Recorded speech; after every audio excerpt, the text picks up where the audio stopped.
Hello everyone! Kamusta ang lahat? At kamusta ang mga bougainvillea plants nyo? It's Michael here and welcome back to my channel. For today's episode ay magpo-propagate ako ng aking Cleopatra bougainvillea variety through the ICO method using an special ingredient at ito ang bawang or garlic. Sobrang ganda ng Cleopatra na variety dahil aside sa kulay red ang bracts nito, yung mga dahon niya ay sobrang ganda din. Kaya siya tinawag na grade A kasi ang ganda ng variegation ng dahon niya. And ICO method ang gagawin ko today. Gaya ng sabi ko kanina, gagamit ako ng special ingredient at ito ang garlic or bawang. Yes po, bawang po ang gagamitin ko today. And hindi lang siya sa pangluto at panggisa ginagamit ang bawang. And pwede din po siya sa gardening. And this is my first time na gagawin ito. And let's see kung magiging effective ba sa cuttings para mas mapabilis ang pagkakaroon ng mga ugat or roots. And bago ko inumpisahan yung pagtatanim, ang una ko munang ginawa is tinanggal ko muna yung mga tinik at dahon ng mga cuttings para maiwasan natin na mabutas yung plastic cover at maiwasan na mabulok yung mga dahon sa loob ng plastic habang nasa process siya ng pagpapalabas ng roots or yung recovery na tinatawag. Pagkatapos malinisan yung mga cuttings, ready na tayong magtanim gamit ang bawang. Yung garlic daw kasi ay isa sa mga natural rooting hormones and kasama na dyan si aloe vera na atin nang na-feature dito sa ating channel. And this time naman, si garlic yung gagamitin natin. Yung iba sa atin ayaw sa bawang dahil sa angking amoy na matapang and matagal bago matanggal. Kaya yung iba ay ayaw mag-chop or magbalat ng garlic pag nagluluto. Isa ka din ba sa ayaw ng bawang? Kasi ako gustong-gusto ko ang bawang lalong-lalo na sa panggisa. At masarap ito sa mga sinangag or garlic fried rice, sa mga paksiw, at marami pang mga lutong ulam. And yung iba, ginagawa pa itong garlic chips, tapos masarap ito pag tostado kasama sa adobong mani at arroz caldo. Nakakagutom, di ba? And since this is my first time na gagamitin ang bawang, syempre may slight na pagkakamali akong nagawa kasi hindi ko hiniwa ng malalaki or hiniwa ko ng maliliit yung mga bawang which is hindi pala dapat. And if gusto mong kasama yung bawang sa pagtatanim, dapat mas malaki yung hiwa para mas maayos yung pagkakalagay ng bawang sa cuttings at mas mapapadali yung pagtatanim. And pwede din namang hindi isama yung bawang at yung extract lang ang gagamitin.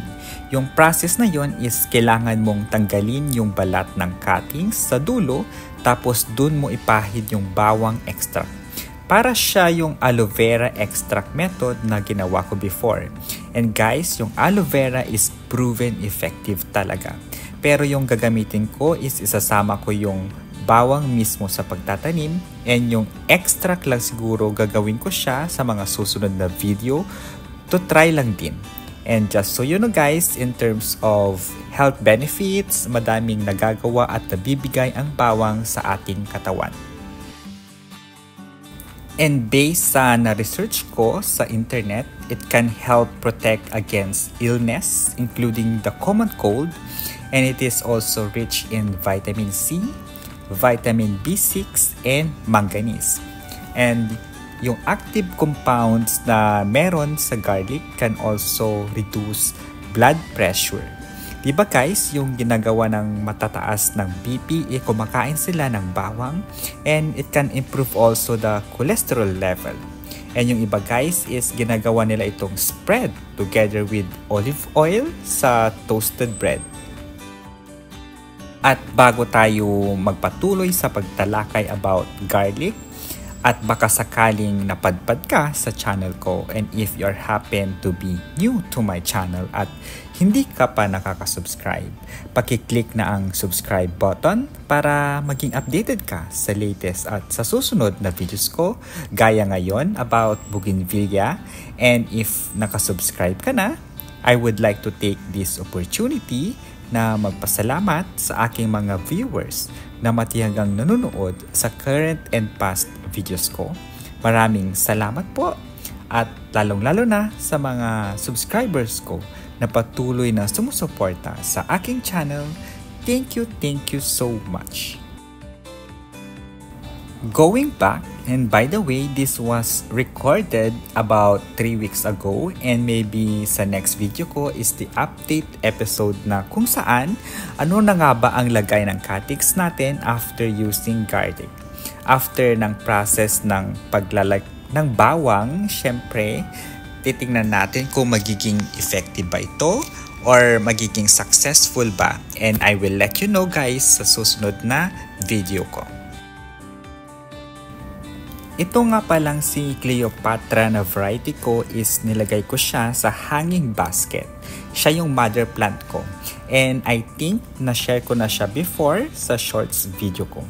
Maganda siya as hanging kasi may pagkakaskading yung mga branches niya, and pwede din siyang nakalagay lang sa paso. Maganda din kasi ang combination ng yellow and red. Yellow yung dahon tapos red naman yung bracts. Mas lumilitaw yung bulaklak, yung kulay ng bulaklak. And kayo ba guys, matanong ko lang, anong variety ng bougainvillea ang pinaka-favorite nyo?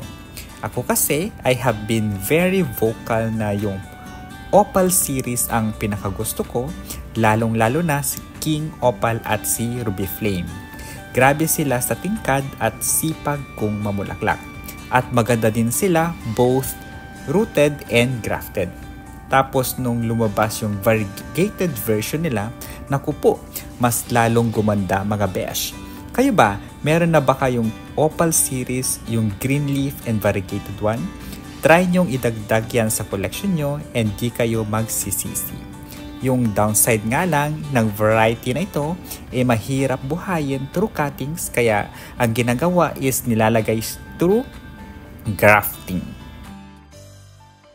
After ng process ng paglalagay ng bawang, and yung next step naman is to cover na using plastic. Kaya naman dyan lang kayo at patapusin nyo pa rin ang video na ito.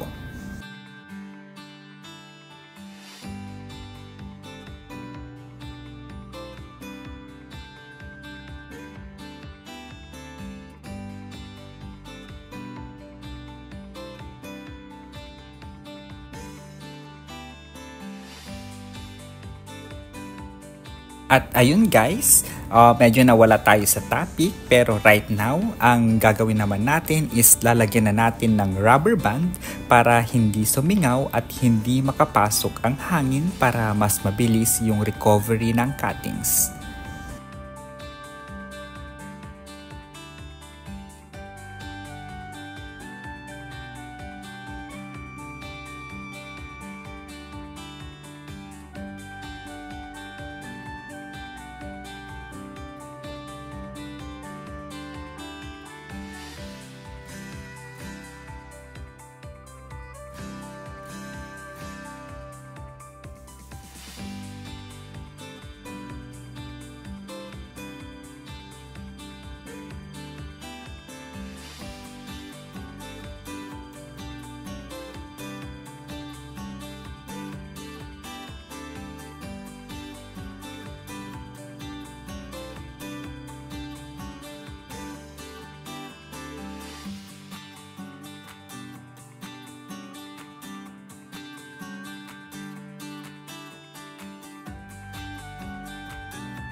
And that's it.